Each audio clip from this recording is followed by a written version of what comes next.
Yo, shalom, shalom. We back, but never moving backwards. Here to put, y'all know the slogan. My people on the Atlas.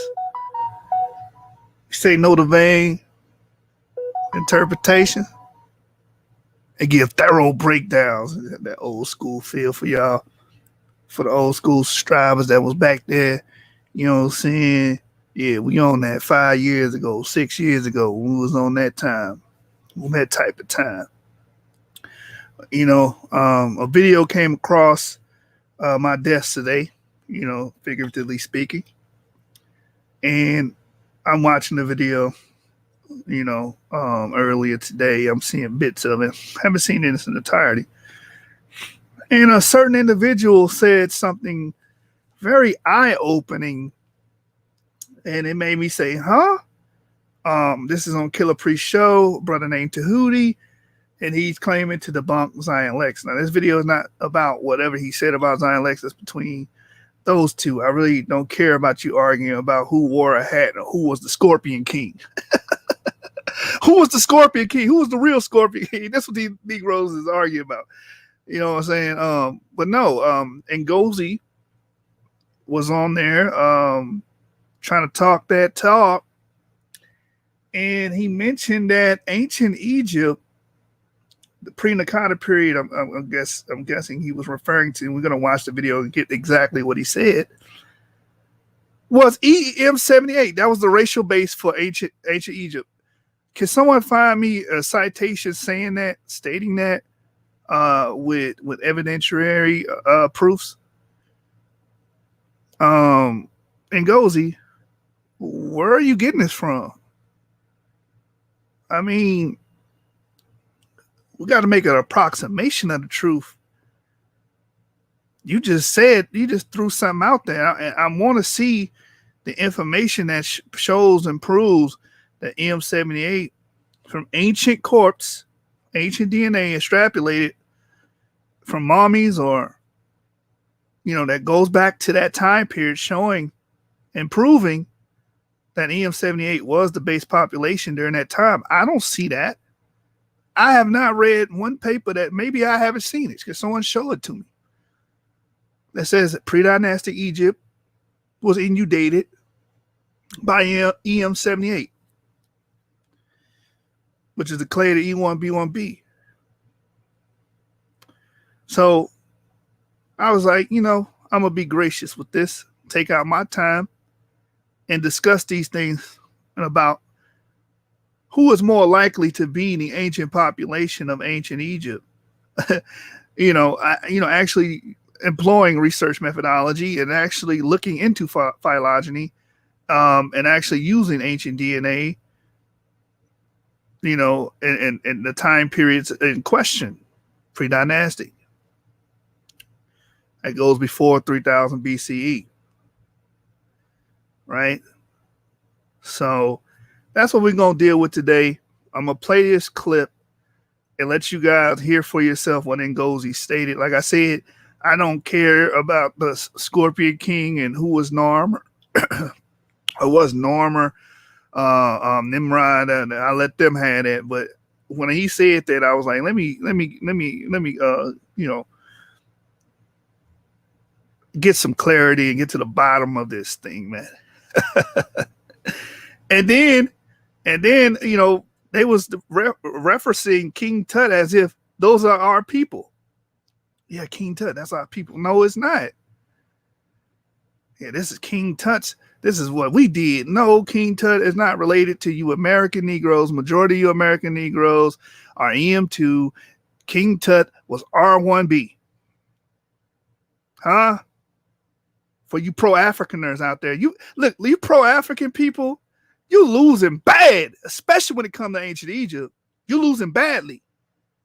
Can't go too far back in time, you're not there. And then when you get to the 18th dynasty, King Tut and that royal line, you got a problem. Those are all R1B. But to somebody that wasn't a part of the royal line, displaced them, and that was Ramesses. And that's when you get E1B1A. That's when you get our people in there. It's much later. And then right before Amenhotep the third and the 18th dynasty and all those people.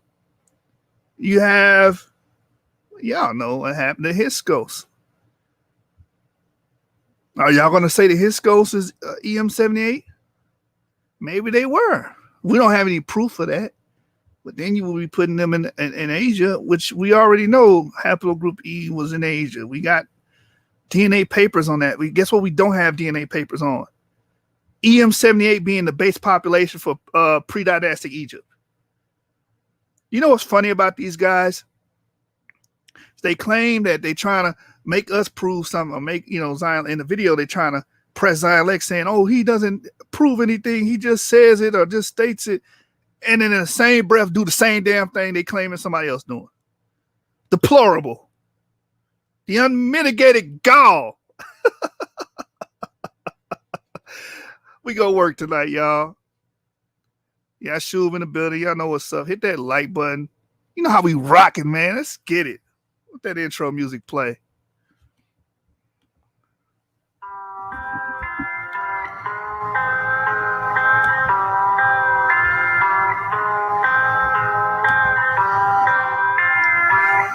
Big business. RSK, let it play, boy. When I tell them I'm an Israelite, it's big business, not miniature. Serve the same thing as minister. Kill the flesh, how to finish them. These commandments, they'll sustain you. I'm surrounded by these angels. I ain't worried, I'm protected from seen and unseen dangers. When I tell them I'm an Israelite, it's big business, not miniature. Serve the same thing as minister. Kill the flesh, how to finish them. These commandments, they'll sustain you. I'm surrounded by these angels. I ain't worried, I'm protected. Seen and unseen dangers. I wake up and say me a prayer. Brush my teeth, baby, then I throw on some threads. Wash my face, grab a cup, pour me some yum. Put on my backpack, then I'm off to the bread. I eat these devils for breakfast. Gotta be careful. Whole lot of blood being shed in the streets. Running so wicked, I weep for the living. I drop a free cheer for the dead. All my white friends in my pocket are either they loaded on to this black card that I swipe. Say every time that I drop it, the verse be hitting more harder than problems of life. Rich, I collected 2 guineas from every person that willingly gave me advice. Being afraid and existing, my spirit, I'm fearing no man but the Father in Christ. I put in work with the brothers, we stood on them calls, pretending like 9 or some night, teaching our people the gospel, equipped with a camera, some posters, some speakers, and mic. Every time that I see mama, she telling me, son, you gotta walk in the light. Christ, the bread of heaven, keep feeding my spirit, and I wanna low, not a slide. When I tell them I'm an Israelite, it's big business, not miniature. Serve the same thing as minister. Kill the flesh, how to finish them. These commandments, they'll sustain you. I'm surrounded by these angels. I ain't worried, I'm protected from seen and unseen dangers. When I tell them I'm an Israelite, it's big business, not miniature. Serve the same thing as minister. Kill the flesh, how to finish them. These commandments, they'll sustain you. I'm surrounded by these angels. I ain't worried, I'm protected from seen and unseen dangers. When I tell you I'm an Israelite, tribe of Judah, don't you take it personal. Bleed the blood on these demons, we purging them. Don't entertain Jezebels, we be curving them. Hey, I got a ribbon, she virtuous. In person, this blue life ain't virtual. I can't forget when I heard the truth. I got cut with that word, it got surgical. Conviction can lead to repentance. I pray these verses encourage you. We repented, now we on the vertical. Judah rising, see Isaiah 32. Big business, nothing minuscule. I picked up that pen back in middle school. Guard your light and take heed who you listen to. Watch your mouth and your ears and your vision too. Hashatan and Shalkani won't finish you. In Mortal Kombat, this war is not physical. Gird your loins up and follow the general. Christ, Messiah is coming, that's scriptural. Yeah. You gotta starve your flesh. The real war ain't even started yet. This look like a setup for a second exodus. I'm trying to be where the water at. Let's get it. When I tell them I'm an Israelite, it's big business, not miniature. Serve the same thing as minister. Kill the flesh, how to finish them. These commandments, they'll sustain you. I'm surrounded by these angels. I ain't worried, I'm protected from seen and unseen dangers. When I tell them I'm an Israelite, it's big business, not miniature. Serve the same thing as minister. Kill the flesh, how to finish them. These commandments, they'll sustain you. I'm surrounded by these angels. I ain't worried, I'm protected from seen and unseen dangers. Yeah. Let's go.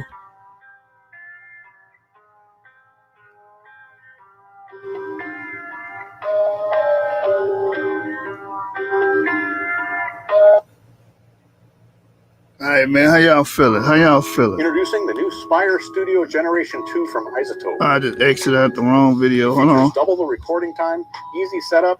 All right, so from there, we're going to get the actual comments from NGOZI. I ain't trying to twist nobody's words on here. You know what I'm saying? We keep it authentic. We real researchers around this joint. You heard me? Jersey. Let's go. So we gonna analyze, and you know, like the beloved Loaded Luck said, we're gonna chop up this fable. This brother is making some bold claims in this video. All the while trying to, I guess, debunk. I just want to say two things. I mean, just a few things before you go in, yo. Okay. I'm glad you brought the bull, and I'm glad I wanted you to bring up the bull tail that you see Nama has on him. If you deal with these people in Egypt at this time period, and particularly Nama, you do see Mesopotamian people coming in, but they're not coming in the sense of they come in the second half of the Nakata period. And when they come in the second half of the Nakata period, if you look at the Nama's palette, it's a creature in there called it's called serpopods. Serpopods. You know what's funny about these two individuals that's bitter about what Zion Lex is doing? Zion Lex defeated both of them in a debate. We reviewed Zion Lex debate with NGOZI, and NGOZI, you were trash. You use morphometrics as an argument. Trash. If you're using DNA and genomics, you know morphometrics have nothing to do with that when we're talking about tracing genealogy. That was garbage. That was trash. You were sucked. This ain't nothing new. You heard me say it the first time if you watched the video when I reviewed it. You don't use craniometrics. That's some 18th century garbage. 19th century antiquated garbage. You lost the Zion Lex. You understand? In that debate, anybody can watch it. You can watch our review of it, or you can go to SciNet and actually watch the debate in full. I don't know what that was I watched. Yeah, no sources, no nothing. And it really was quite embarrassing. And what I see this as? I don't see this as an educational retort. I see this video as a response of, I got to get him back because he hurt me very badly. That's what I see this video as a response as. And it's like, that's how it come off of. He stole off on you on SciNet's channel, and both of y'all getting together now because y'all upset. That's how it's coming off to me. Watch this. It's a mixture between and also, I'm going to tell you this as well. What he's saying about the Nakata period, the Mesopotamians and Asiatics. I did a whole video about this, the history of Egypt and the Levant. That is true, verified. The earliest part of the Nakata period, you know what I'm saying, about 7,000 years ago, you do see that interaction between Asiatics and ancient Egyptians. So that's solidified. That's not the problem I got. Here's the problem I have with him. Watch this. The serpent and a leopard. That's the creature with the two long necks. In Mesopotamia, that's called the Jasper cylinder. When you see these people come in, they're trying to take over the northern delta. We talk about finances and trade. Nama was from the south, but he wasn't Kush. He was from a zone called Teti, near Thebes in Upper Egypt. Not Kush, what they say a Kushi. This dude is trying to say Nama is Nimrod. He's trying to take him out. And the reason why the Heru and that bull is so important because you're talking about pastoralist tribes fighting against the agriculturalist tribes, because they, even with the Proto-Fulani or Puler, you find Jinno, which is the milk god. And even dealing with and then he's invoking the Fulani. And you know what? I wonder if these guys are one of those pro-Africaners that try to group all of West Africans together, all Africans together. Because I've been wanting to debate somebody on the topic, are all Africans the same? And the Fulani is one of the, star childs of that, showing you and exemplifying that all Africans aren't the same. Those people have IJ, H, and K. Come on, man. These people have all type of European clades. These people are not the same as you and I. Majority of African Americans are haplogroup E, about 60%. You understand? They're not the same as us. The Hausa, the same thing. They have these European clades. They descend from European fathers, Eurasian fathers. But these pro-Africaners will have it seem as if, nah, man, we all the same because we from Africa. That's a goddamn lie. That's a lie. And if you really own your genomic data like that, then you know that's something that should be implicit at this point. Watch this. The pastoralist formula, I mean, the pastoralist population in the Nile Valley were very important because they stressed to the Sahel. Narma comes from that base. Even in the Tufians, who in the Levant, were partially from a group of people called the Cabrians who linked up. You see all these claims he's making? The Natufians, we know the Natufians in the Levant, 20% of the DNA was EP2. The other percentage did contain E1, B1b. We also understand that haplogroup E dominated. I covered this on my channel, the Levant, during the Epipaleolithic and Neolithic times. You don't see the other groups come in until the Bronze Age. So solid information. Now he's going to get parsimonious. And here's the thing. He's not going to say he's going to get parsimonious. Watch what he says.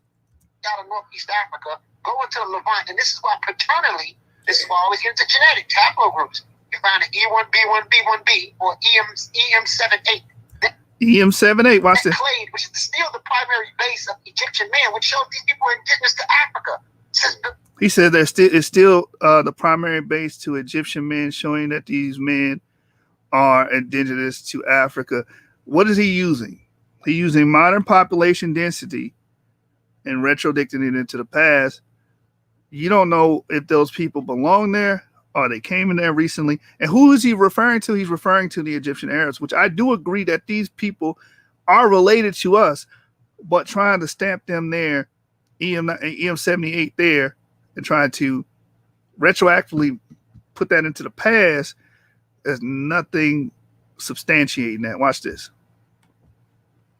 Before the Pleistocene, they're indigenous paternally. So the only input you find coming in from the Levant highly is Eurasian mitochondrial DNA, like Narma's wife, Nephhotep. She was from the north. I agree with that. Time, the Egyptian men were controlled, African men were dominating because in the northern delta, you had he said at this time the African men were dominating. Route for Eurasians going in and out. So in the second half of the Nakata period, like I've been trying to explain this dude for a long time, no one denied that there wasn't a Mesopotamian Egyptian trade, especially in the zone of Neked, the Levant, where they had a trade market. But the thing is that they tried to dominate. He tried to say Scorpion was a Mesopotamian. King Scorpion wasn't. The oldest symbol of King Scorpion is found in northern Sudan. The oldest monarch system is found in northern Sudan. It comes from the upper areas of Sudan, of Egypt, and Thebes. And the thing is that those Sumerians, and we try to run with that Sumerian thing, Sigagigi, these people wasn't even, if you look into genetics in Iran, and he tried to talk about. He said if you look into genetics and you look into Iran, they wasn't even. I've covered on my channel that they have uncovered E1B1A, I think in the 2018 paper, E1B1A in Iran. That's actually found there. You understand? So we actually have a stake in that because the E1B1A and E1B1B was found in Iran in the Bronze Age. So guess where else E1B1A was found? In Mesolithic France. They found E1B1A in Mesolithic France. This lie about our people being stuck in sub-Saharan Africa, Western sub-Saharan Africa for thousands of years, no migration, no trade routes, is just unraveling. So they found it in Mesolithic France. They found it in the Bronze Age Iran, and they also found it in Mesolithic Iran as well in an older sample, right? They also found it in Corsica, which that find was amazing because they said they found a few E1B1A V38 chromosomes, which they said would indicate that these people most likely migrated with EV13 into Europe through the same route, going through the Levant, going through the Balkans, going into Central Europe and spreading out, which is huge. You understand? We actually have tangible evidence that makes it empirical science at this point. But you don't have what you just threw that factoid out there saying EM78 being the base, letting you know that these are African men. And the Africanity statement that you made is what I disagree with, because a lot of this E haplogroup E introgression into these regions was not there initially. You're talking about pre-Nakata period. The pre-Nakata period, when you go into, who was those people there? You're right, there was Eurasian introgression there. But who was the primary people there? What was the base of people there then? Not using population density now. Because if we use population density, white Americans are the original Americans because they're 177 million. They're the largest. We're going off of frequencies, and this is why I like Muntazer's work. Dr. Muntazer, I love you because your work is amazing on genetics, on African genetics in particular. He tells you high frequencies does not denote original population. So we do see EM78 amongst many of these Arabs in Egypt. And those are my people. You know why? Because they're E1B1B. I'm E1B1A. We are closely related. We share a male common ancestor.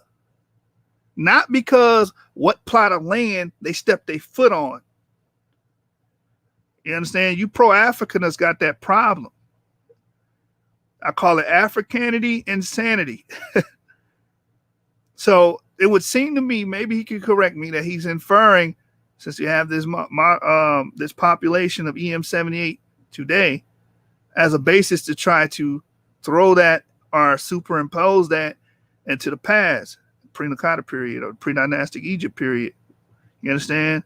And I'm going to get into that, and really chop that fable down and show you that those people that were there, the primary people there, that we have the evidence for, that we have genetic evidence for, we don't relate to them. You understand? Those early ancient Egyptians. Now we do know there was introgression from the Levant. The Levant corridor has always been active in trade with Egypt, right? He even mentioned it. I covered that in my video about Egypt and Levant. We read the book on, what was that? The actual Oxford history of archaeology under the Levant. That's the book that we covered, right? So watch this. I think this might be an end of his statement. Pyramids of the step pyramid is a predecessor of the ziggurats, though. You hear something in Egypt before the step pyramid called mastabas. Mastabas is the predecessor of the pyramids or the pyramids. Those ziggurats, the oldest ziggurat you find outside of Iran before it goes into Uruk is in a zone. Before it goes into Uruk in Iraq was in a zone called Teta-Erik, which is in Iran. So guess what? Those Sumerians wasn't who we think they are. From what people say, these people were Eurasians. NGOZI. The people are Eurasians. Okay, well, E1B1A was found there. I guess, I like that title. Our clade is Eurasian. Pure NGOZI. No, but I find it funny. They like to argue, pyramids there. I don't care about none of that stuff, man. What I'm primarily focused on tonight is the EM78 statement. You know what I'm saying?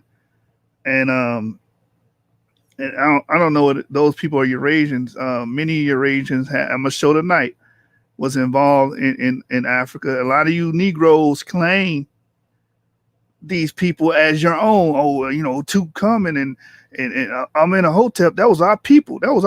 Black people. Everybody black ain't the same, man. Everybody black ain't the same. I.e. the Fulani. I.e. the Chadic speakers. Okay. We can keep going on. I.e. the Negrito population. Many of them have FM89 lineages. Philippines. Come on, man. All black people ain't the same. Just because someone dark skin or depicted as dark skin, depicted as Negro, and I got something that's gonna really, really make you guys that's pro the Africanity insanity bunch. You really gonna be upset when I show you that the queen during a particular period in Egypt and her hair texture. That's probably gonna make you mad. Because you have this idea about pure Africanity and only one way of being African, and everybody's African that's the same, woolly hair and all this other stuff. You think that's supposed to cut across the board with everybody that has this quote unquote title, this arbitrary title, African. And y'all know I cut against the grain, man. So that's why I take issue with this. Watch this. It goes. I think. Yeah, you went in, bro. Yeah, but I think. I think Tahuti wants this body. Yeah, he want revenge because the brother smacked you up pretty badly live, and this is his way of saying I'll go get you back. No, you gonna get him back by standing in that ring with that man and rematching him. That's how you get him back. Yeah, but I mean, you guys lack that testicular fortitude. We can clearly see here. I gotta learn how to, man the hell up. Or is it Hillary? In fact, they won't touch this kind of topic. They would like to have some buffoon on who knows nothing about the topic that they can make fun of. But if somebody actually knows what they're talking about, no desire to have a conversation with that guy. And this, I'm afraid, also extends to intellectual academic debate. Professors, I don't name names, but it's true in general, are scared to debate. They say things, but they won't stand up behind them. They rely on their own hospitable crowd of well-wishers to endorse what they say, amplify it. They want Michael Moore to make a movie on it, and they want to be in the New York Review of Books. But they won't stand up man to man in intellectual debate and allow their ideas to be tested.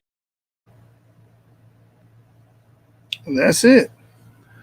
Won't stand up man to man and allow your ideas to be tested, man. Don't want to do that at all. Yeah, that's what they do. When they get a man that's a man, they try to down him. And if you badmouth somebody often enough, you get people adopting what they hear. So you get a negative impression. So what the deal is take the exemplars who behave like they're supposed to, and you get the people turned against that by telling lies, mistruths, exaggerations, and so forth. And they no longer listen to that individual, but they listen to the idiots. They listen to the idiots. Not the people that put in the research, not the people that study that actually can, explicate this stuff. No. The people just make silly claims that don't back it up. You had to get some of that kick into. Yes, sir. Good job, NGOZI. Yeah, good job, NGOZI. We both got killed by Zion Lick, so let's get together on here and shuck a job. No, go challenge that man to another debate. How about that? Get NGOZI in the ring with Zion Lex again, and Tahuti, get Tahuti in the ring with Zion Lex again. That's how you solve it, bro. Let me go back to the beginning of this. I'm gonna let it play all the way through so it's clear. The second half of the Nakata period, if you look at the Narmer's palette, it's a white crown, and over here is Osiris's. And this is another thing that I know these guys like to play, this pictograph stuff, man. It's really a game of it really ain't a game of academia, mental fortitude with you guys. A lot of this stuff be pictographs with you guys. Picture pages. Come on, man. Y'all gotta raise the level, bruh. Picture pages, time to get your picture pages, time to get your crayons and your pencils. Picture pages, open up your picture pages, time to watch Bill Cosby do a picture page with you. Y'all do this picture page stuff, this lookership stuff. You know what I'm saying? Again, that's their argument. I just like poking holes in it. Watch this. The white crown. The interesting thing about all these symbols is that they all tie into the story of Aset, Nebtet, Heru, Set. And hold on real quick. I'm not co-signing that Narmer was Nimrod either. I ain't looked into that information. I don't know nothing about that. So for anybody try to run, I know how y'all work. I'm not co-signing none of that, man. My focus is this EM78 stuff, and is NGOZI implying that this is what the early pre-dynastic Egyptians carried. The gene bearers that they carry EM78 during that time period. Single and all the rest of the material, every single image that the Kemetians had ties into a specific story that goes in sequence. It's not random images. Crazy. That's You know what's funny about this video? Tahuti got he got the way he sounds and his cadence and how he carries his speech. He's very similar to how Zion Lex carries his speech, his cadence, and how he talks and delivers information. It's very similar. That's the funny thing about it. I think this is actually King Tut's. This is King Tut's too. So look, here is Narmer with this headpiece on with the swirl. Okay, and here's Ramesses. This is found all throughout Kemet. Where can we find these images in archaeology dating back prior to 3200 BC, brought from other cultures, and then explain how the story matches? Because they're not just wearing symbols to look fly. Well. These symbols tying. After this, he does mention that there was introgression from Mesopotamia, so that kind of hurts your argument. And he brought up something that what do you call them? Cephalopods. Those long neck beasts that you see on the normal palette, he brought that up as well. And I believe those people with afros on the bottom of the normal palette, according to them in the debate, I'm quoting these people in the debate, those are actually Asiatics on that normal palette, according to NGOZI in that debate he had with Zion Lex. Into a story. They have the Heru bird for the Heru story. They have the Het Heru or the Het cow for the story of Heru because his mother was called. Which is funny because it hurts your argument because you're trying to say there's no show the evidence, but the guy that's going to get on the phone and going to get the evidence of introgression of the Asiatics coming in. He was like, well, they were trying to dominate. Who gives a damn they were trying to dominate? That shows that there was an introgression there. That was foreign people coming into Egypt, back and forth, trading, warring, or whatnot. That's the history between the Egyptians and the Levantines.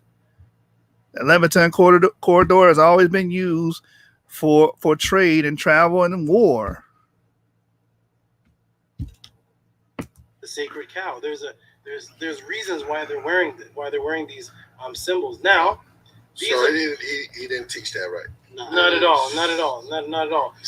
He's saying that the Narmer is from Cush because of the Bible narrative. The Bible is the one that said. Well, we didn't get to that part. We're going to get to that. The Bible says Nimrod is from Cush because he's about to say. Let's get to the root of it. So here come on and goes. I'm gonna let him say his whole statement unabated. He's about to say that Nimrod is Narmer. Watch this. Who's that? He's on there. NGOZI was on the whole time. I just want to say two things. I mean, just a few things before you go in, yo. Okay. I'm glad you brought the bull, and I'm glad I wanted you to bring up the bull tail that you see Narmer has on him. If you deal with these people in Egypt at this time period, and particularly Narmer, you do see Mesopotamian people coming in, but they're not coming in the sense of they come in the second half of the Nakata period. And when they come in the second half of the Nakata period, if you look at the Narmer's palette, it's a creature that it's called serpopods. That's what it was. Serpopods is a mixture between a serpent and a leopard. That's the creature with the two long necks. In Mesopotamia, that's called the Jasper cylinder. When you see these people come in, they're trying to take over the northern delta. We talk about finances and trade. Narmer was from the south, but he wasn't Kush. He was from a zone called Teti, near Thebes in Upper Egypt. Not Kush, what they say, a Kushi. This dude is trying to say Narmer is Nimrod. He's trying to take him out. And the reason why the Heru and that bull is so important because you're talking about pastoralist tribes fighting against the agriculturalist tribes because they even with the proto-Fulani of agriculture is superior, which is the milk god, and even dealing with the pastoralist formula. I mean, the pastoralist population in the Nile Valley were very important because they stressed to the Sahel. Narmer comes from that base. Even in the Tufians who in the Levant were partially from a group of people called the Cabrians who linked out of Northeast Africa, go into the Levant. And this is why paternally, this is why I always get into genetics, haplogroups. You find an E1B1B1B or EM78. That clade, which is still the primary base of Egyptian man, which shows these people are indigenous to Africa since before the Pleistocene. They're indigenous paternally. So the only input you find coming in from the Levant highly is Eurasian mitochondrial DNA. Like Narmer's wife, Nephotep, she was from the north. At this time, the Egyptian men were controlled, African men were dominated because in the northern delta, you had a cross route for Eurasians going in and out. So in the second half of the Nakata period, like I've been trying to explain this for a long time, no one denied that there wasn't a Mesopotamian Egyptian trade, especially in the zone of Nekhet. the Levant, where they had a trade market. But the thing is that they tried to dominate. He tried to say Scorpion was a Mesopotamian. King Scorpion wasn't. The oldest symbol of King Scorpion is found in northern Sudan. The oldest monarch system is found in northern Sudan. It comes from the upper areas of Sudan, of Egypt, and Thebes. And the thing is that those Sumerians, and we try to run with that Sumerian thing, Sigagigi, these people wasn't even, if you look into genetics in Iran, and he tried to talk about the pyramids or the step pyramid as a predecessor of the Ziggurat stone, you had something in Egypt before the step pyramid called mastabas. Mastabas is the predecessor of the pyramids or the pyramids. Those ziggurats, the oldest ziggurat you find outside of Iran, before it goes into Uruk, is in a zone, before it goes into Uruk in Iraq, was in a zone called Teta-Edik, which is in Iran. So guess what? Those Sumerians wasn't who we think they are. From what people say, these people were Eurasians. These people were Eurasians. So you want to be when they was a part of their clades. NGOZI. I think. Yo, you went in, bro. Yo, but I think Tahuti wants this body. You had to get some of that kick in too. Yeah, you had to get some in there too, because Zion Lex, kicked both of these dudes' ass. You know what I'm saying? Laid the smack down on their candy asses. That's what happened. Now they getting on the phone together. Yeah, man, let's talk. Man, don't talk, man. Get in the ring with this dude again, man. You lost? Okay, clean yourself off and debate the brother again. That's all you got to do. All right, from there, let's start opening up some sources. Hey, shalom, Sean Harris. What's going on? Hit that like button, y'all. Subscribe. So he brought up the EM78 thing. You guys all heard it. Talking about that's the population base. And he's basing off of, modern day, which you'd be correct. Modern day Egyptians do have it. But my thing is, are you implying that goes back in time to the pre-Naqada periods, pre-dynastic periods? If so, I disagree with that. And this is why I disagree with that. First, we're going to get a little history lesson here. All right. So we're going to share our screens and get a little history about, Nubia and Egypt. And why we're going to focus on Nubia, third, fourth cataract of the Nile, is because we actually have ancient DNA samples going back to the time in question. All right.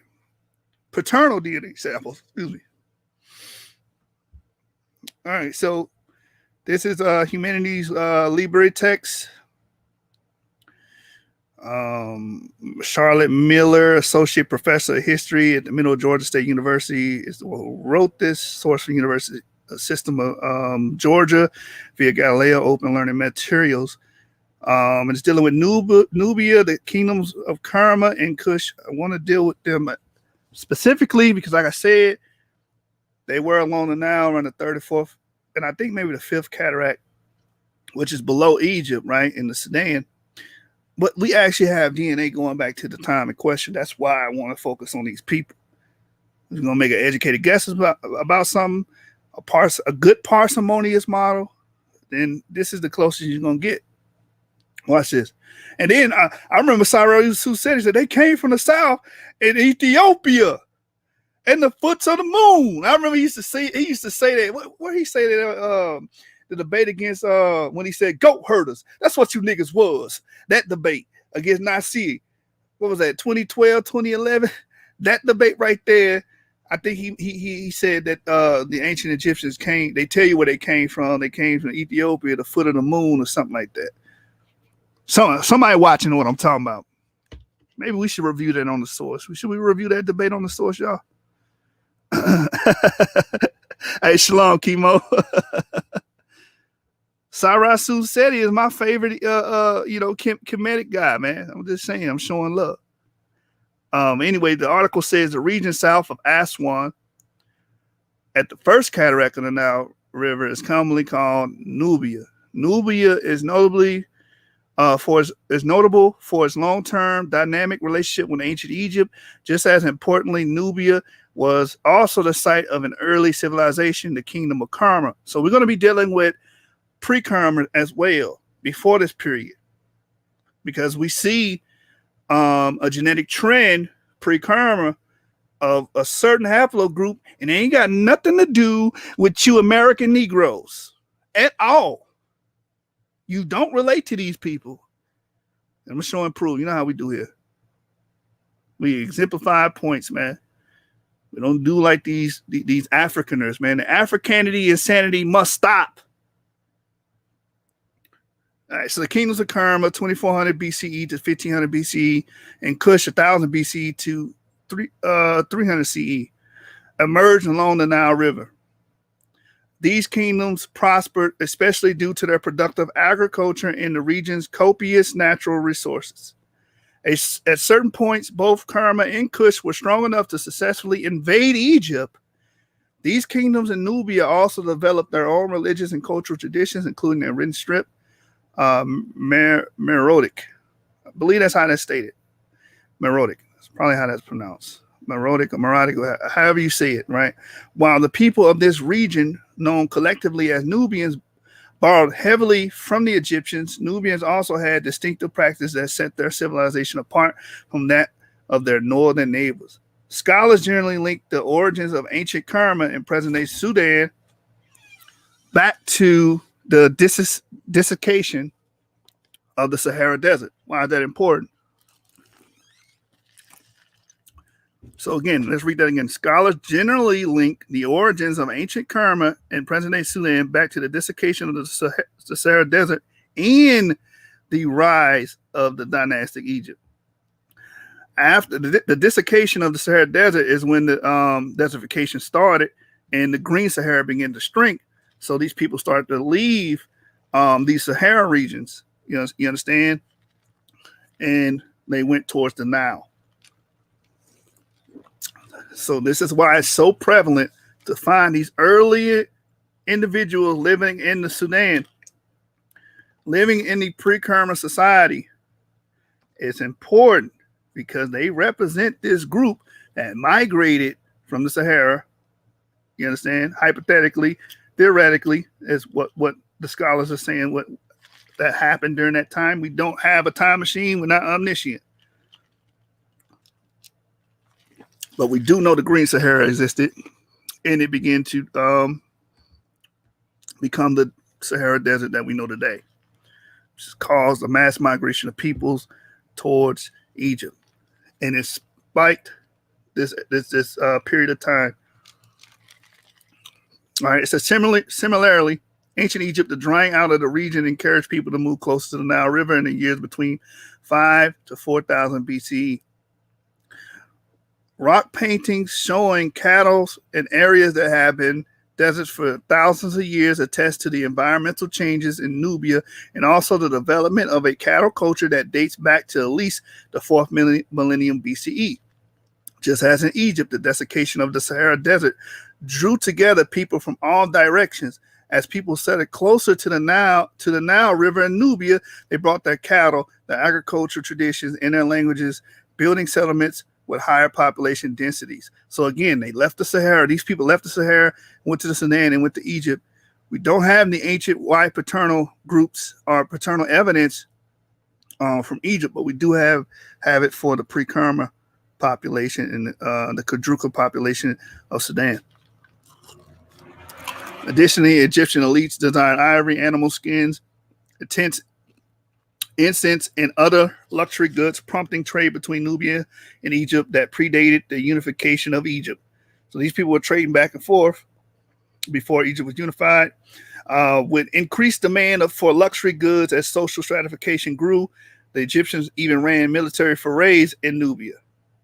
After unification, the Egyptians continued to invade Nubia to trade and raid for slaves and cattle. Likely Nubian desires to control trade and protect themselves from Egyptian raids further compelled state formation in Nubia. Without Nubian records from the 3rd millennium BC, it's difficult to identify additional reasons why the state arose. However, archaeological evidence does clearly indicate that about 2400 BC, Nubians had formed the kingdom of Kerma between the 3rd and 4th cataracts of the Nile River. All right, so let's get the DNA on these people. You know how we do over here, man. Go straight to the evidence. Class in session says the Hunifer Papyrus. The Hunifer Papyrus describes the origin of the Egyptians. Yeah, give me some quotes from it. Give me a quick paraphrase of what that papyri is talking about.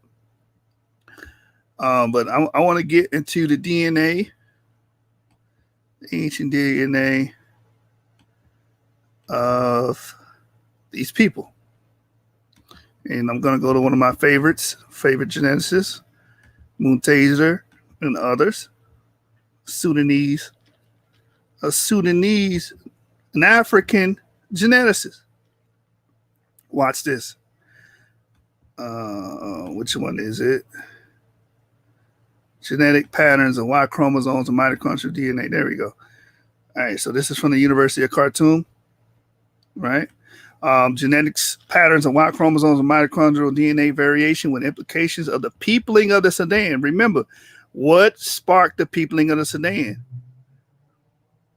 The shrinking of the Green Sahara. People moved away from the Sahara during this time and moved towards the Sudan, moved towards the Nile River, right? The area known today as Sudan may have been the scene of pivotal human evolutionary events, both as a corridor for ancient and modern migrations, as well as the venue of crucial past cultural evolution. Several questions pertaining to the pattern of succession of the different groups in early Sudan have been raised. To shed light on these aspects, ancient DNA and present DNA collection were made and studied using Y chromosome markers for ancient DNA and Y chromosome and mitochondrial DNA for present DNA. Bone samples from different skeletal elements of burial sites from Neolithic, Meroitic, post-Meroitic, and Christian periods in Sudan were collected from Sudan National Museum. Ancient DNA extraction was successful in 35 out of 76 samples. PCR was performed for sex determination using a melogenin marker. 14 samples were females and 19 were males. To generate Y chromosome-specific haplogroups, AM13, BM60, and FM89 YALU polymorphism or YAP markers, which define the deep ancestral haplotypes in the phylogenetic tree of Y chromosomes, were used. Haplogroup AM13, listen, watch this. Out of these ancient samples in the pre-Kerma, in the Sudan, who are these people? What was their genetics? Haplogroup AM13 was found at high frequencies among Neolithic samples. Haplogroup FM89 and YAP appeared to be more frequent among what? Meroitic. So the Neolithic is the new Stone Age that comes before the Meroitic. The Meroitic comes much later, when they around the early, the 1st century BCE, they came in, right? They started speaking their language, developed that language. That's when you start seeing FN89 lineages, right? In the post-Meroitic and Christian periods, that's when you start seeing that. But before that, prior Neolithic examples, you see high frequencies of AM13. These are not your people. You American Negroes, you do not descend from haplogroup A. Majority of y'all come from haplogroup E. So when you guys try to make this connection to the Naqada period, pre-dynastic Egypt, most of these people that was in this region that came from the area of when the Sahara shrunk would have been AM13. Not E1B1A, not E1B1B, none of that. They would be most likely AM13 that's just coming from the genomic data. So where's this EM78 stuff coming from? Maybe I'm mistaken. Maybe I don't understand what he's saying. They're African because of EM78. And you can't even infer that. You can't push that EM78 into this area. There's no genetic data to go off of. The only genetic data, the closest thing we have is these Sudanese remains, these pre-Kerma people that dominated with high frequencies during this time. That's what we see. Haplogroup AM13. I'm going to talk on this one. Check this out. So we see haplogroup AM13, and we know the San people are known for that. Nilotes, some Nilotic people are known for that, right? Nilo-Saharan speakers are known to carry AM13, haplogroup A. And you know what's interesting about that? A couple years ago, maybe 6, 7, 8 years ago, they did a study and they found evidence of the migration of the San people. The San people was not always in South Africa. They know this because they have Eurasian admixture. In order for you to obtain Eurasian admixture, you have to be around Eurasians. It's just that simple. We don't got to go too deep into genetics on this thing. Common sense. In order for you to attain any admixture, you must admix with those people. So we're going to read that as well. And that goes back, and that brings that haplogroup into the area, you know, at least 3,000 years ago. So we know they have evidence of those people migrating and moving. It wasn't just in sub-Saharan Africa or deep south. Really, we could also say that could be an effect, a byproduct of what we call in the Bantu expansion. We came in, displaced a lot of these people, and moved them further south. But the point I want to bring here is these individuals, primarily haplogroup AM13, not EM78, not E1B1B, not E1B1A, none of that. Come on, man. Where's your evidence for these statements? Can we get some evidence for a change? Haplogroups A, M13 was found at high frequencies among Neolithic samples. Haplogroup F, M89, and YAP appeared to be more frequent amount around the Meroitic. That's when you start seeing M78 and all that other stuff as well. You don't see that there during the pre-Kerma period. You don't see it. And remember, this population is a result of the Green Sahara shrinking and a great migration from these areas. All right, you don't see haplogroup BM60. You don't see Chris, what was it, Chris Rock? Yeah, brother came, Ahaya B. Praise came over here and let me know that Chris Rock had haplogroup B. I was like, word, he got haplogroup B. Yeah, man, he's a pygmy. He's a bushman, man. Guess what? What's the important thing? These are not our ancestors. We do not descend from these guys. We're not related to these guys at all. And I think I'm one of the only channels that when we going into DNA pointing this stuff out, man. Yeah, NGOZI do be talking like he the king of DNA, man. But I wanna know what he meant by that EM78 statement. Yeah, a lot of Arabs in EM78. That doesn't mean the Nakata period of Egypt was inundated by people with EM78. I'm sorry. Matter of fact, I'm not sorry. Hell with being sorry. It's the truth. We're more likely to see more individuals in AM13 because that's what we see in the pre-Kerma period, right? So it didn't help anybody out what we're talking about here. The Neolithic, right? Let me give y'all this chart right here. Let me stop sharing that one. Share this one. I ain't gonna be too long tonight. I gotta go to work in the morning. I might open up. Maybe he want to come in here. Maybe he's watching. I don't know. Hey, Shalom, Low Avenue. Shalom, Orthodox Moore. Hey, Orthodox Moore, you funny. That is what he did, for memorize the names and the terminology. Can he go into it? I think this is what I want right here. Nah, that's not what I want. I want to show you guys this chart so you can understand the time periods. When we're saying Neolithic, pre-Kerma, and so on and so forth. Because we know Kerma established itself around what, 2400 BCE? Right? So pre-Kerma will be, 2500 and beyond, before that. Let me share this with y'all. If I can get it up on the screen, then I'll drop the link and we can discuss some more things. If anybody want to come in, chime in, and get their 2 cents on the matter. I think this is it right here. All right, if you can see the screen, see the Neolithic civilizations in the Nile Valley in the Eastern Sahara. You see that? 10,000 to 4,000 years ago, right? Or 4,000 BCE. Excuse me. 3800 to 27 BCE, you had the A group culture. Now, the A group culture in Lower Nubia would be a part of this pre-Kerma culture that we're talking about. This pre-Kerma culture would largely consist of AM13 individuals, haplogroup AM13 individuals.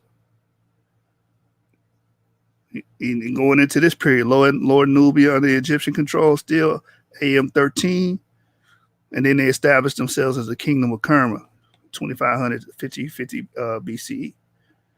There's something else I want to touch on too tonight for all you brothers and all you sisters that's claiming the 18th dynasty, Tutankhamun, you know what I'm saying, King Tut, you know what I'm saying, Amenhotep the Third, you know what I'm saying. All you people that's claiming these individuals as your ancestors, I got some bad news for you. Matter of fact, let me get into that one next.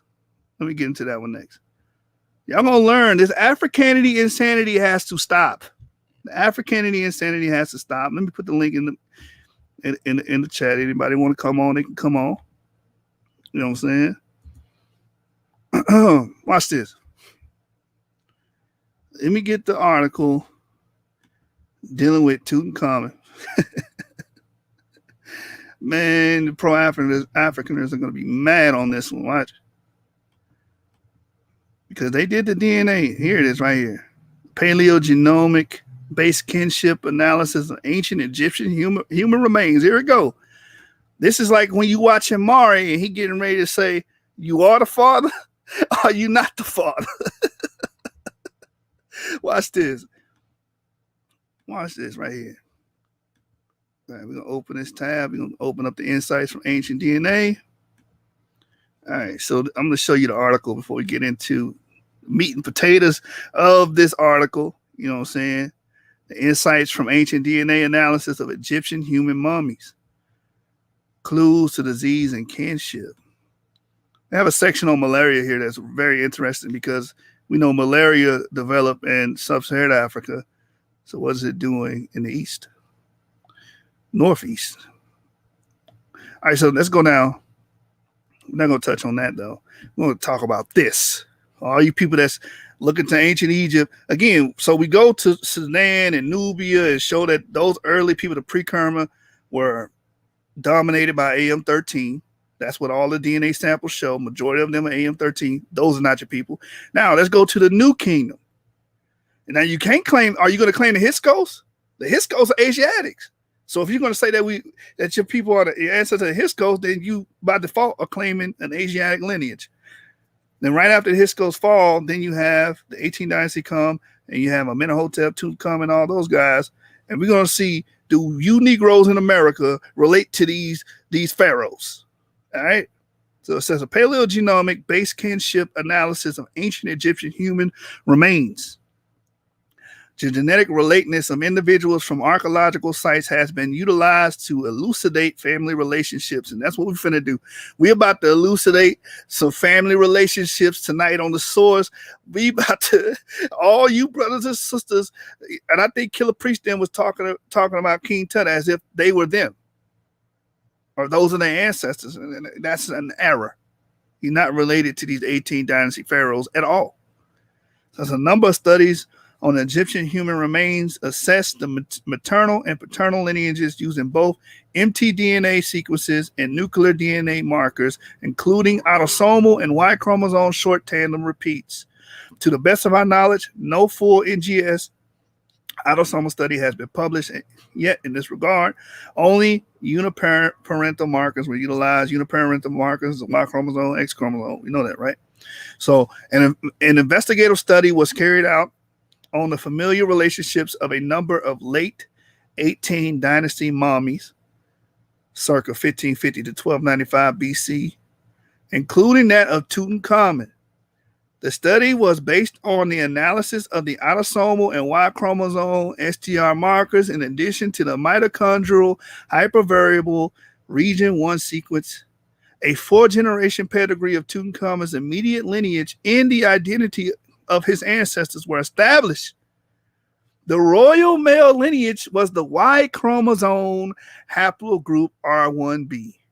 The royal male lineage was the Y chromosome haplogroup R1b that was passed from the grandparent Amenhotep III to the father Akhenaten to the grandchild Tutankhamun. All these people that y'all been praising as your ancestors and venerating as your ancestors, telling people that we go back to these people in the 18th dynasty and the gold and King Tut, and this is our people and we great because of them. Negro, please.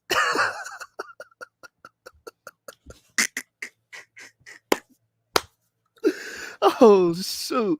Look, man, y'all been lied to. You've been bamboozled. This is why you can't be dealing with picture page scholarship, man. You guys got to study up on this information. Let me read it again one more time. Now you see now, you done fucked up, you know that, don't you? I see what I'm saying? I thought. No, so, you know what I'm saying? That you done fucked up now, you know that, don't you? Somebody messed up bad. Anybody claiming? Who's claiming? What African American is claiming his lineage, man? Let me know. Maybe y'all should. If y'all know anybody that's suffering from Africanity insanity, send them this article. It can clear some of those remedies up. So let's read it again. You know what I'm saying? Maybe for the audience that just came in. This is about the 18th dynasty pharaohs. Let's go back to it again. A 4-generation pedigree of Tutankhamun's immediate lineage and the identity of his ancestors were established. The royal male lineage was the Y chromosome haplogroup R1b. That was passed from the grandparent Amenhotep III to the father Akhenaten to the grandchild Tutankhamun. The maternal lineage is the mitochondrial haplogroup K, extended from the great-grandmother Thuya to grandmother Elder Lady Queen Tai. We're going to show her picture of her mommy tonight. To the yet historically unidentified mother, KV35, younger lady to Tutankhamun. These women, these African queens. These are African queens. These were black queens. They may have been black. I'm not taking that from you, but they ain't got nothing to do with your black ass.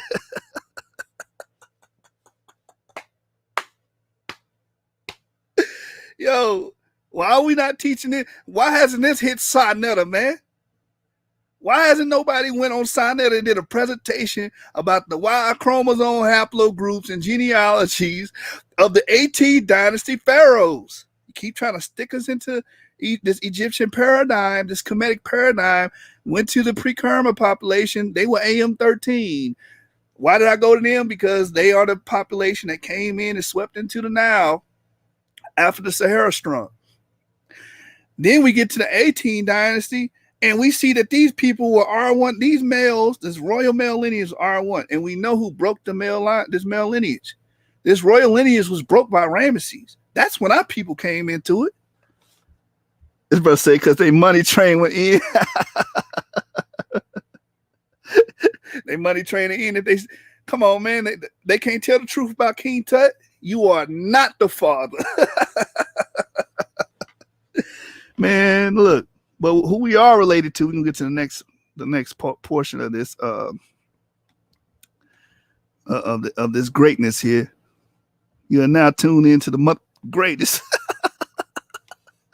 Look, another genetic examination was done as part of a multidisciplinary study on the mummies of Ramesses III in the unknown man E, 20th dynasty, circa 1190 to 1070 BC.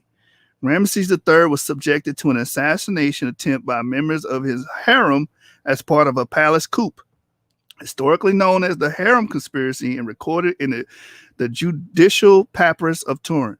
The unknown man E was suggested to be Pentawar, the son sharing in the coup. Study concluded on the basis of the radiographic evidence that the pharaoh was murdered during the attempt. The genetic results confirmed that both mummies, Pentawar and Ramesses, had the same Y chromosome molecular signature E1B1A haplotype, and one set of identical autosomal alleles suggesting a father-son relationship. So these pharaohs, we can say we are related to because they have E1B1A. But you guys don't even mention Ramesses like that. Ramesses really, when you think about it, Ramesses get the short end of the stick. You know what I'm saying? Modern Christians painted him as the pharaoh of the oppression. You know what I'm saying? The one that we related to get all of the bad stuff.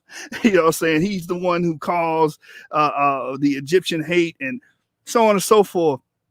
But then when we start talking and glorifying the pharaohs, you know, a lot of times it's Amenhotep, a lot of times it's Tutankhamun, a lot of times it's Akhenaten. These are the people they glorify. They don't even glorify the one that we actually related to. I wonder why. Low Avenues, you funny. This brother said, wouldn't claim Tut no way, especially when mom and dad's as full brothers and sisters. Yeah, they did have that. You know, they kept the royal line going, if you know what I mean, man. The incest thing was real. A higher praise, it says, in their mind, black skin automatically means they are our people. And that's why it's important to, you know, really understand and break down genetics, because everybody black ain't us. The Chadic speakers are not us. The Fulani people are not us. The Hausa people are not us. A lot of them have European clades, and that's just the facts. What does that mean by having European DNA? What does that mean? That means they have different fathers, a different set of fathers they descend from than you. That's what that means. These people in the Sudan, y'all was claiming Nubia and all that. You can't claim that. These early ones was AM13. You understand?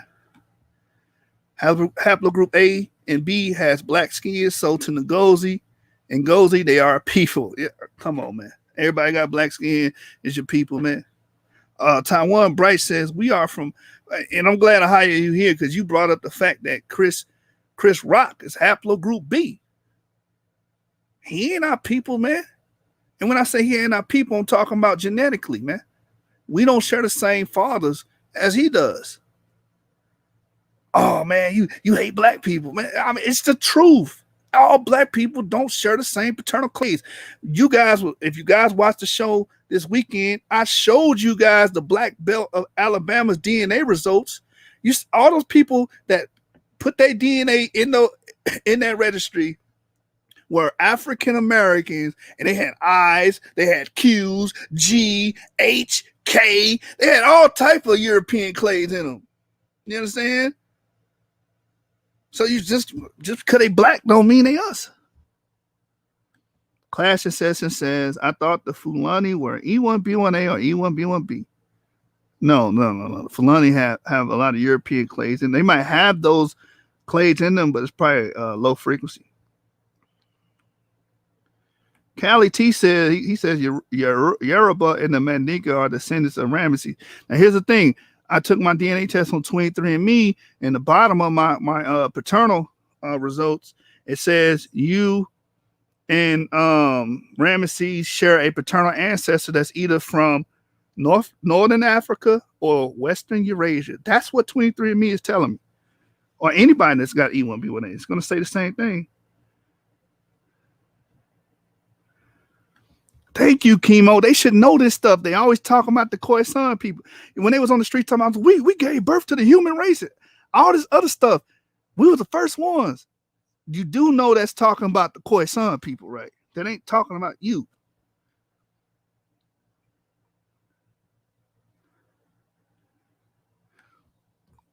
Orthodox Moore says, are you of the position that no one from the house of Fulani can be national Israel by sojourning, or are you just speaking in tribal Israel haplogroups? What I'm saying is that we don't share the same blood. Just because you don't share the same blood or the same pedigree or genealogy as us doesn't mean you can't rock with us. So they can still rock with us. Like the Bible says, we have a law of the stranger. They can come in, adopt our culture, adopt our ways, and be one with us. And we will treat them as a homeborn citizen.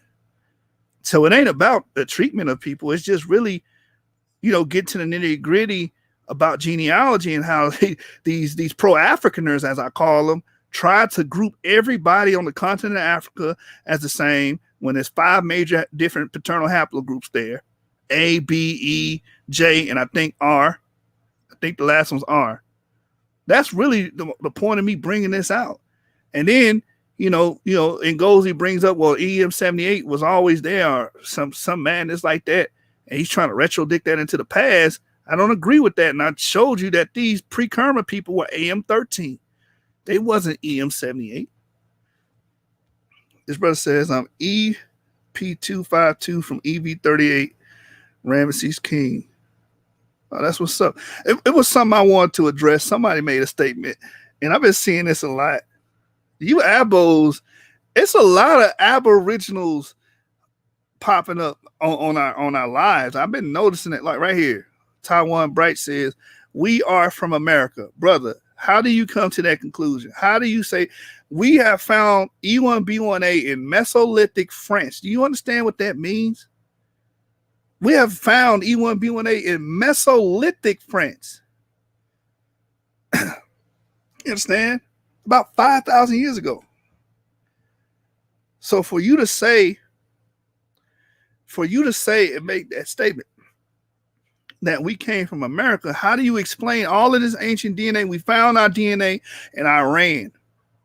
Found our DNA in these places that's over there near the Mediterranean, not near the Amazonian River. So I don't know, how do you make the claim that we are from America? Maybe I should do that. Maybe that should be my next series of shows, dealing with the genetics of ancient America and bringing that to the forefront. You understand? Because there are African Americans with haplogroup Q, which is associated with Native Americans. 80% of Native Americans have that Y chromosome, the males. So maybe you got some there. I mean, some African Americans there. Am I open to haplogroup E making its way to America? I am open to that idea. Matter of fact, I believe that's what happened. I'm gonna tell you what I believe. But here's the problem with what I believe. I can't show you that through genetics. You know what I'm saying? I can't show you that. And that's the problem I have with claims that we are from America, we from South America, and Egypt's and like all this. Can you demonstrate that for me? Now, I believe our people came over here, but this we are from stuff, that's when I have an issue. Because we have plenty of evidence showing. We got Ramesses DNA. He's E1B1A. We are clearly over there, not over here. You see what I'm saying? Now, if you want to argue traveling, I'm with you. I agree. I believe we did travel over here. You know what I'm saying? But that's as far as it goes. I can tell you what I believe. I can't show you nothing on the DNA side.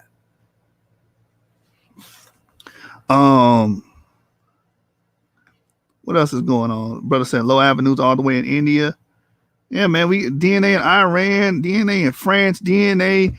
They had E1B1A V38 chromosomes found in Corsica, right outside of Italy. And what was so impactful with that is they grouped it up with EV13 and said that they traveled with EV13. That's why we see it in Corsica. That's why we see it in France.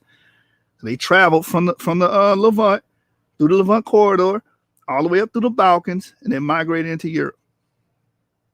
That's huge. That lets us know we have an ancient presence over there. So when you say we from America, I don't know about that. Some female natives do have haplogroup X, which means they possibly could be from the Druze or, relating to the Druze population in the Middle East. So that is true.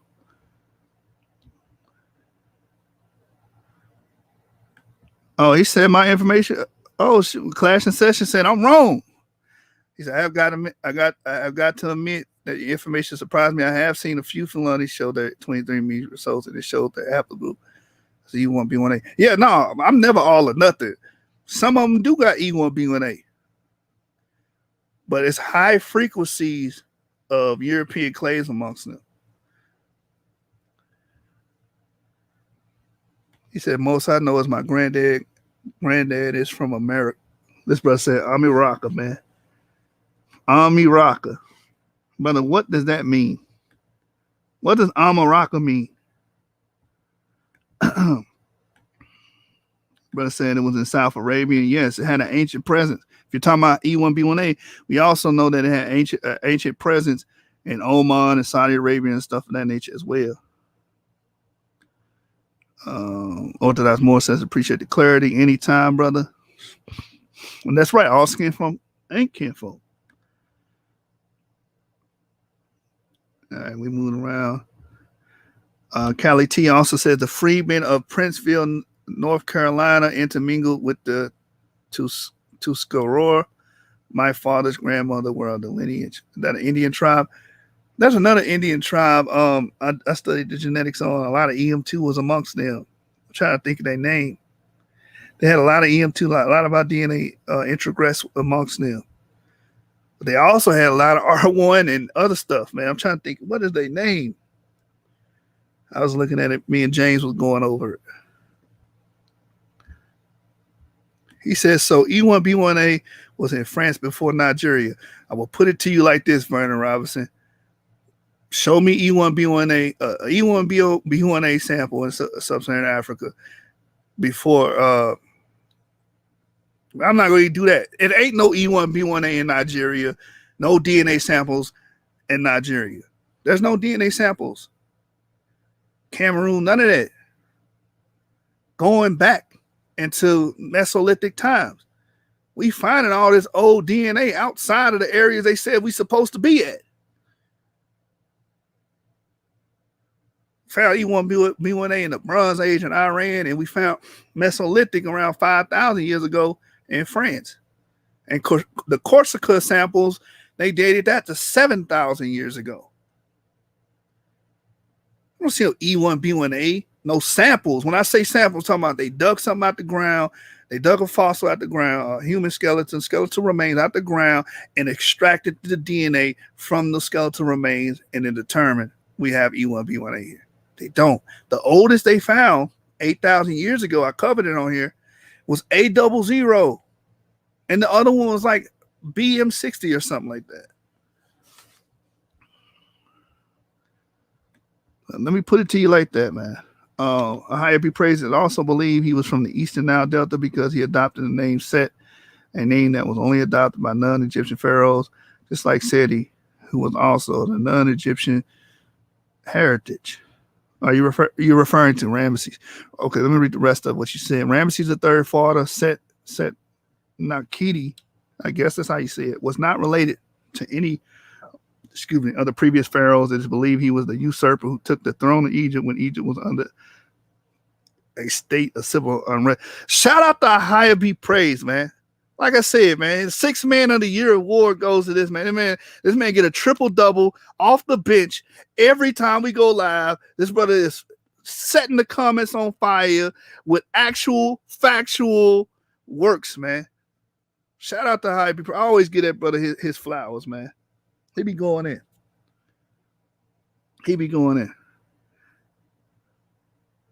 Let me see if I miss anything. No, I'm caught up. So I wanted to, before I end this, I want to show you guys. Now I'm all over the place. I had this ordered at first. I wanted to show you guys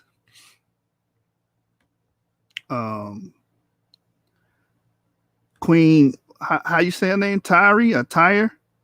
Yeah, I wanted to show you her hair texture for all you people who are saying that this was a beautiful African queen, and no. Stop it. The Africanity insanity must stop.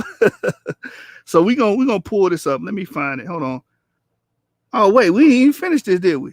We didn't even finish this, man. Y'all got me sidetracked. Watch this. Let me blow this up. Maybe y'all can't. I don't be knowing if y'all can see it or not. I'll be honest. Let me just blow it up a little bit for you. All right, watch this. Watch what they found in the 12th dynasty, man. It says genomic analysis could resolve a long-standing question regarding the kinship of two high-status Egyptians from the 12th dynasty, 1985, 1773 BC, known as two brother mummies, Nakht Ankh and Kum and Num Nakht. The two mummies shared the same tomb, and inscriptions of their coffins stated that they had the same mother name. Num-Ah, however, when unwrapped, they were different morphologically from each other.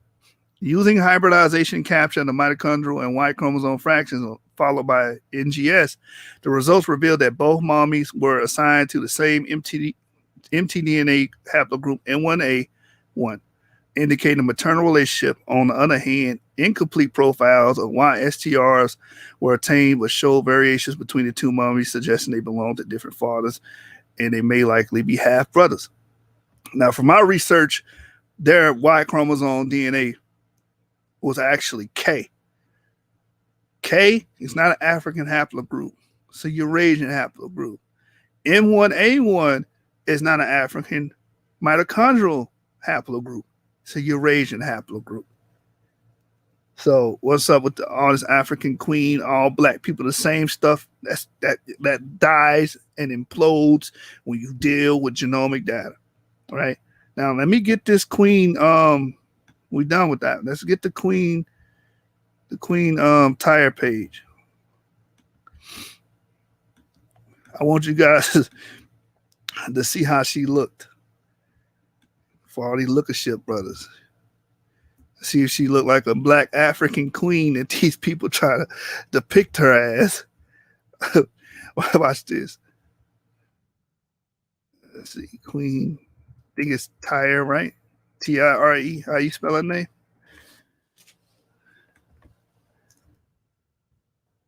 Well, I had this loaded up, man, and I'm having so much fun bringing this information out. Queen Tyre. Somebody tell me how to say this name in the chat, man. Tyre, Queen Tyre, her mommy. Let's find her mommy.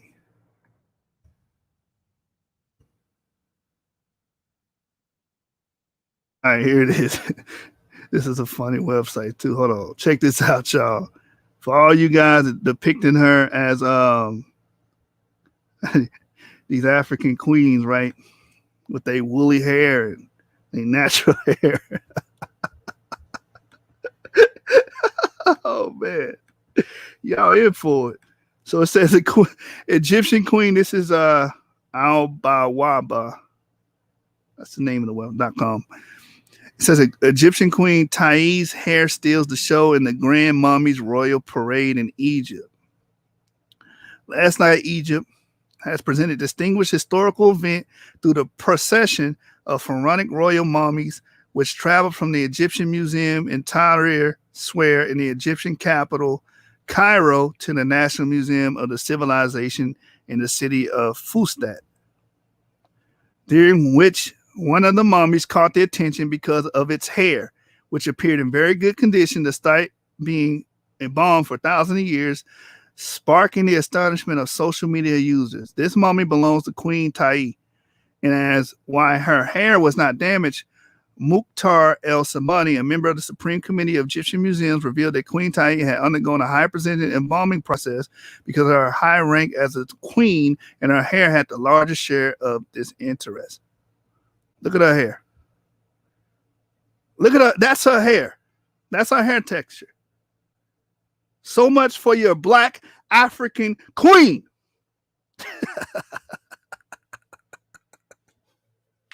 That's her hair texture, man.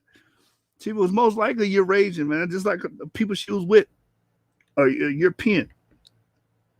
Tutankhamun and all them were R1B. You understand? I guess she was listening to Willow Smith back then. She was whipping her hair back and forth. Is this what y'all meant by the black African queens of the 18th dynasty? Is this what y'all was referring to? Oh, look at those African features. Look at that hair. You understand? Features don't mean nothing to me, but to y'all, it means a lot. You know what I'm saying? A person got to look a certain way. You got to have woolly hair. He got to have a big nose. You know what I'm saying? He got to be a certain shade of brown. He can't just be brown. He got to be a certain shade of brown. None of these people have that. Look at this hair. All right, man. I'm through, man. The brother said, you sure the Obama process didn't straighten hair? The Obama process is now the 23andMe. I'm not 23andMe, but what's that? Just for Me. It's a Just for Me kit. It's a perm kit that straightens these people hair out.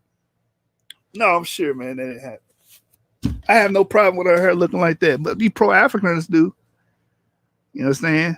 They go, oh, it's a sham. It's a sham. The white man trying to put himself in Egypt.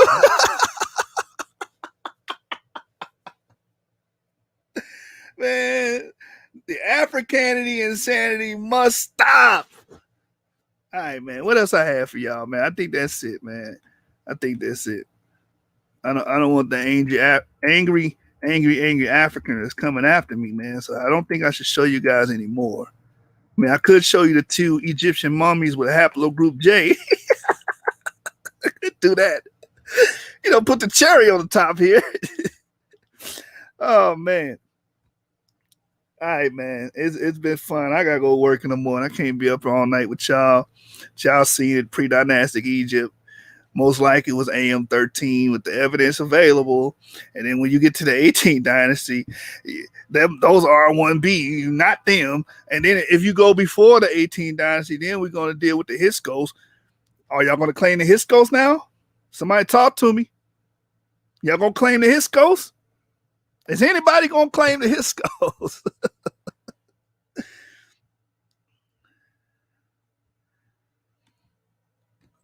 True Judah said, what always confuses me is how Jay comes up in Hittites, Philistines. How are these Hamites always coming up with Jay? I'm going to give you the answer. The answer is introgression. These people introgress into these different people groups. These people groups were not uniform. They were diverse. You understand? Because they were dealing with trade and other nations coming in and coming out of these different localities in the Middle East, Anatolia, and so on and so forth. They wasn't uniform. A lot of people try to make these people uniform, man. They not. That's why we see Jay in Egypt. We see Jay. Look. Uh-oh. We got somebody. What's going on?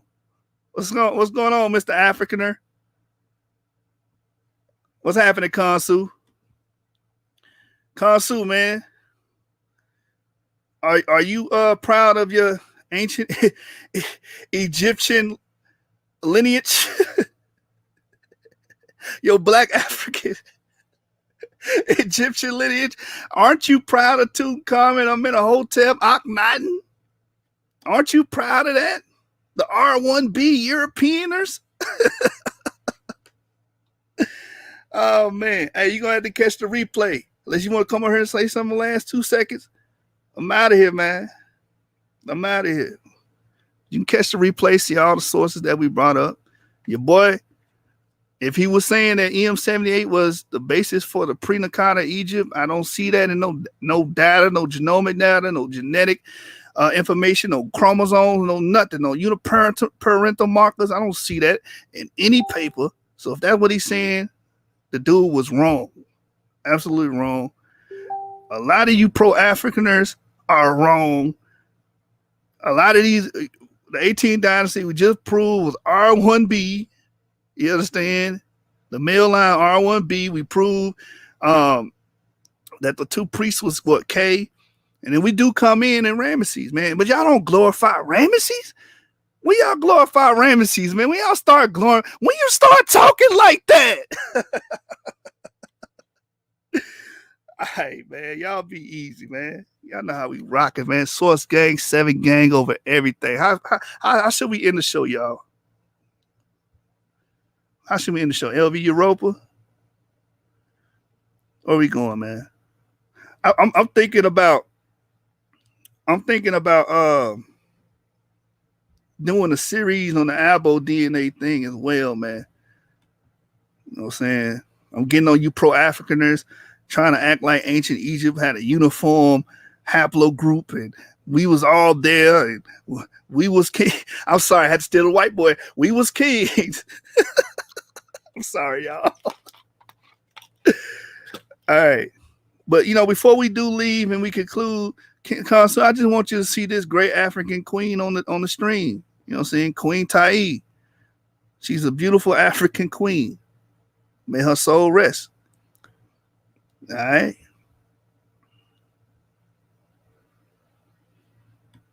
I will have to research them, brother. The Pelagians. I think that's how you say it. All right. All right, man. Let's close this out. You know what we talking about, man. Big business over here. Big business. Big business. Shout out to Consul, man. Shout out to Consul. Shout out to NGOZI. You know, he a little bit too pro-African for my taste, but you know, shout out to him. Trying to make everybody black. Everybody the same. All right, watch this, y'all, man. Y'all be easy. If y'all missed it, y'all can get it on the playback. Went over all of the DNA materials, all my sources. You know how we do over here. This the source. Now we rocking, man. Let's get it.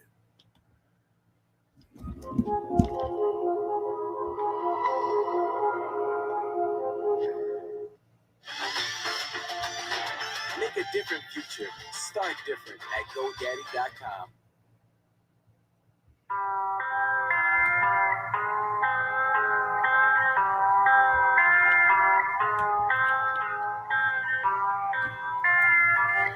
Big business. RSK, let it play, boy. When I tell them I'm an Israelite, it's big business, not miniature. Serve the same thing as minister. Kill the flesh, how to finish them. These commandments that sustain you. I'm surrounded by these angels. I ain't worried, I'm protected from seen and unseen dangers. When I tell them I'm an Israelite, it's big business, not miniature. Serve the same thing as minister. Kill the flesh, how to finish them. These commandments that sustain you. I'm surrounded by these angels. I ain't worried, I'm protected. Seen and unseen dangers. I wake up and say me a prayer. Brush my teeth, babe, then I throw on some threads. Walk my place, grab a cup, pour me some yarn. Put on my backpack, then I'm out to the bread. I eat these devils for breakfast. Gotta be careful. Whole lot of blood being shed in the streets. World is so wicked, I weep for the living. I drop a free check for the dead. All my white friends in my pocket are either they loaded up to this black card that I swipe. Say every time that I drop it, adversity hitting more harder than problems of life. Rich, I collected 2 guineas from every person that willingly gave me advice. Being afraid and existing my spirit, I'm fearing no man but the Father in Christ. I put in work with the brothers, we stood on them calls, pretending like 9 at night.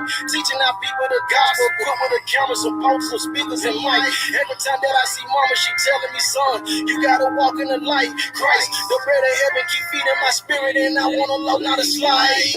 When I tell them I'm an Israelite, it's big business, not miniature. Serve the same thing as minister. Kill the flesh, how to finish them. These commandments that sustain you. I'm surrounded by these angels. I ain't worried, I'm protected from seen and unseen dangers. When I tell them I'm an Israelite, it's big business, not miniature. Serve the same thing as minister. Kill the flesh, how to finish them. These commandments that sustain you. I'm surrounded by these angels. I ain't worried, I'm protected from seen and unseen dangers. When I tell you I'm an Israelite, tribe of Judah, don't you take it personal. Bleed the blood on these demons, we purging them. Don't entertain Jezebels, we be curving them. Hey, I got a ribbon, she virtuous. In person, this blue life ain't virtual. I can't forget when I heard the truth. I got cut with that word, he got surgical. Conviction can lead to repentance. I pray these verses encourage you. We repented, now we on the vertical. Judah rising, see Isaiah 32. Big business, nothing minuscule. I picked up that pen back in middle school. Guard your light and take heed who you listen to. Watch your mouth and your ears and your vision too. Hashatan and Shalkani won't finish you. In Mortal Kombat, this war is not physical. Gird your loins up and follow the general. Christ, Messiah is coming, that's scriptural. Yeah. You gotta starve your flesh. The real war ain't even started yet. This look like a setup for a second exodus. I'm trying to be where the water at. Let's get it. When I tell them I'm an Israelite, it's big business, not miniature. Serving same thing as minister. Kill the flesh, how to finish you. These commandments that sustain you. I'm surrounded by these angels. I ain't worried, I'm protected. From seen and unseen dangers. When I tell them I'm an Israelite, it's big business, not miniature. Serving same thing as minister. Kill the flesh, how to finish you. These commandments that sustain you. I'm surrounded by these angels. I ain't worried, I'm protected. From seen and unseen dangers.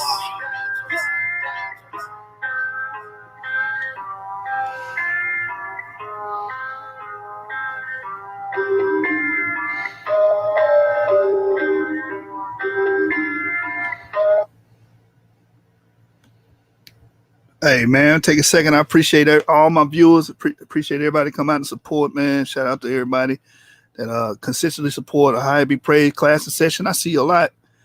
True Jude, I've been seeing you a lot. Been seeing you often. Appreciate all y'all. Love y'all, brothers, man. Before I get out here, let me get some of these comments out the way now. I missed. True Judah said, as many Egyptian kings married Hurrians or Horites, which is in the Armana period. Class and session said you should do. Oh, I read that. He said they were the first to inhabit Greece. The Spartans came out of them, and the Phoenicians. They were supposedly black. Could have been. I don't know. To look into that. All right, man. I know how we rocking, man. 7 gang, Source gang. Let's get it. Gang.